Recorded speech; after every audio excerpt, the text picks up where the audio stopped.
राधे राधे, जय श्री कृष्ण।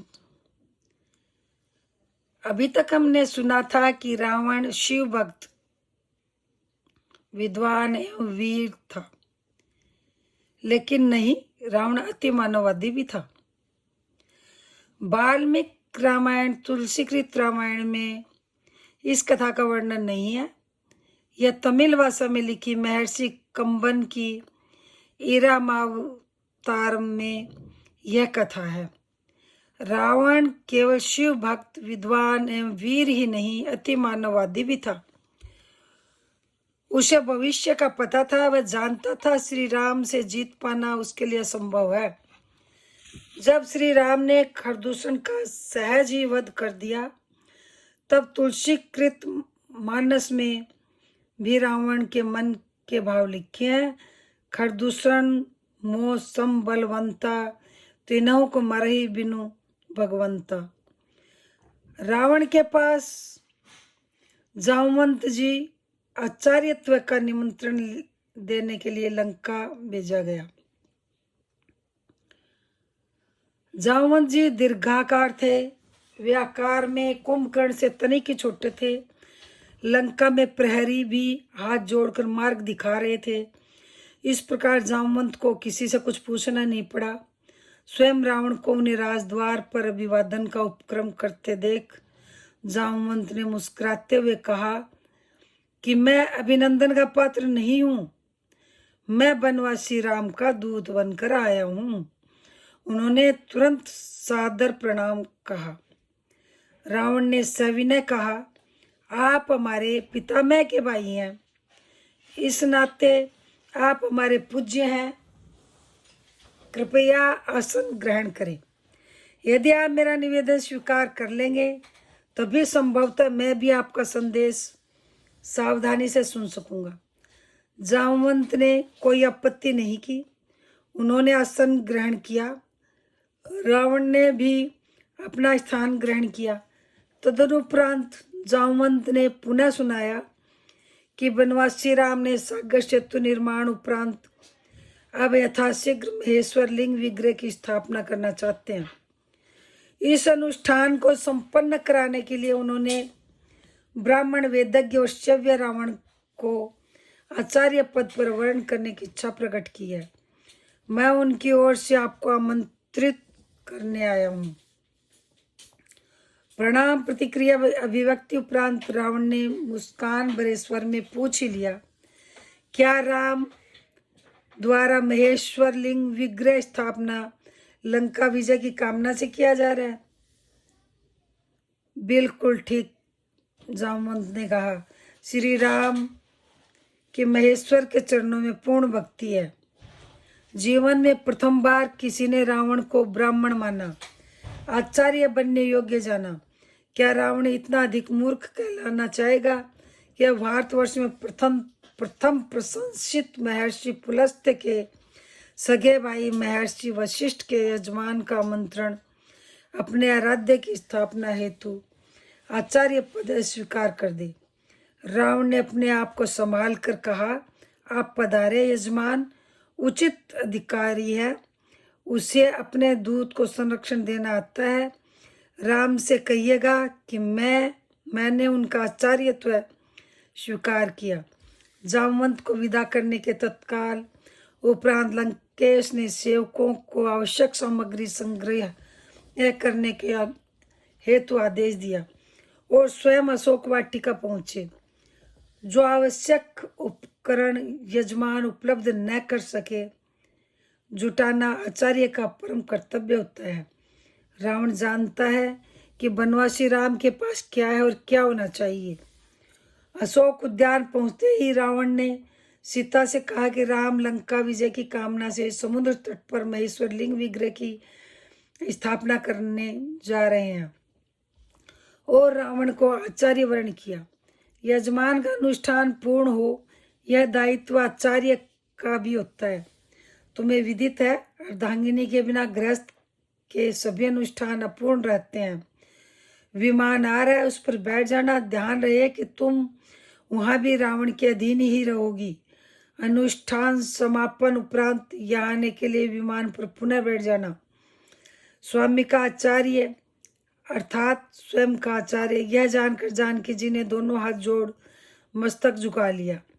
स्वस्थ कंठ और सौभाग्यवती भाव कहते हुए रावण ने दोनों हाथ उठाकर भरपूर आशीर्वाद दिया। सीता और अन्य आवश्यक उपकरण सहित रावण आकाश मार्ग से समुद्र तट पर उतरे। आदेश मिलने पर आना कहकर सीता को उन्होंने विमान में छोड़ा और स्वयं राम के सम्मुख पहुंचे। जामवंत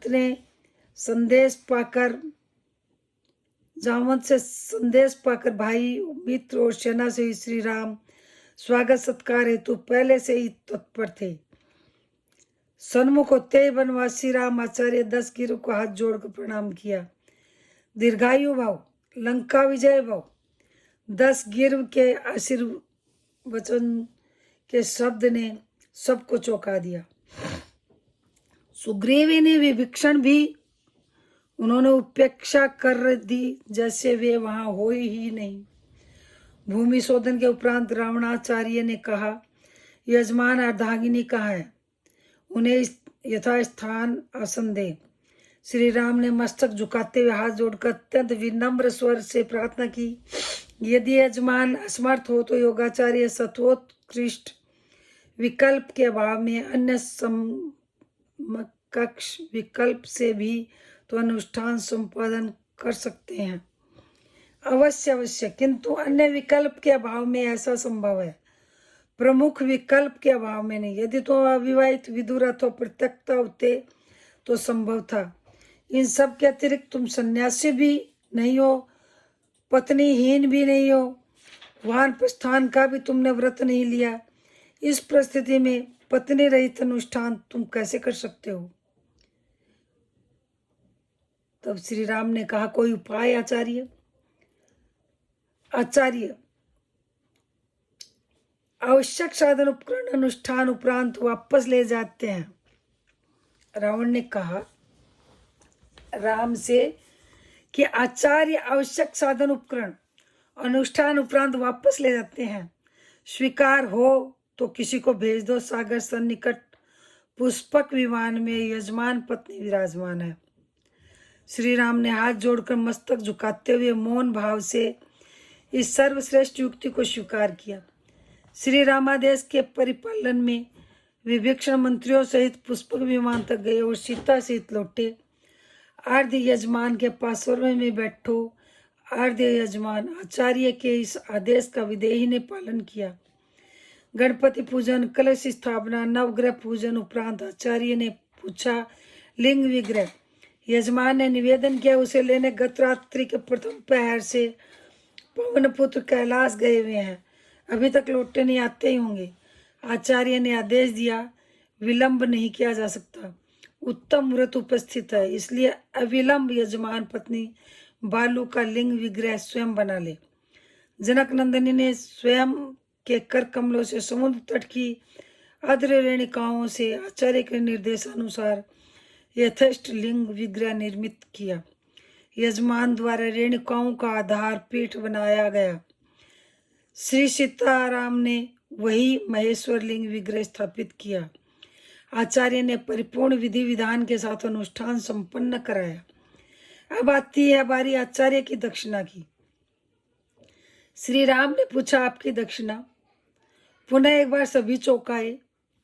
आचार्य के शब्दों ने, घबराओ नहीं यजमान, स्वर्णपुरी के स्वामी की दक्षिणा संपत्ति नहीं हो सकती। आचार्य जानते हैं कि उनका यजमान वर्तमान में वनवासी है, लेकिन फिर भी राम अपने आचार्य की जो भी मांग हो उसे पूर्ण करने की प्रतिज्ञा करता है। आचार्य, जब मृत्यु शैया ग्रहण करें तब यजमान सन्मुख उपस्थित रहें। आचार्य ने अपनी दक्षिणा मांगी। राम, ऐसा ही होगा आचार्य। यजमान ने वचन दिया और सामान्य पर निभाया भी। रघुकुल रीत सदा चली आई, प्राण जाए पर वचन न जाई। यह दृश्य वार्ता देखकर सुनकर उपस्थित समस्त जन समुदाय के नयनाभिराम प्रेमाश्रु जल से भर गए। सभी ने एक साथ एक स्वर से सच्ची श्रद्धा के साथ इस अद्भुत आचार्य को प्रणाम किया। रावण जैसे भविष्य दृष्टा ने जो दक्षिणा मांगी उससे बड़ी दक्षिणा क्या हो सकती थी।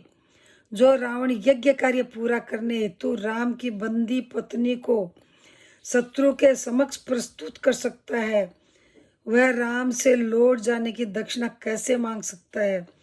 रामेश्वरम देव स्थान में लिखा हुआ है, इस ज्योतिर्लिंग की स्थापना श्री राम ने रावण द्वारा करवाई थी। ओम नमः शिवाय। राधे राधे। यदि ये वीडियो आपको अच्छा लगा हो तो शेयर करें, बेल आइकन प्रेस करें, जिससे मेरा वीडियो आपके पास जल्दी पहुंचे। जय श्री कृष्ण।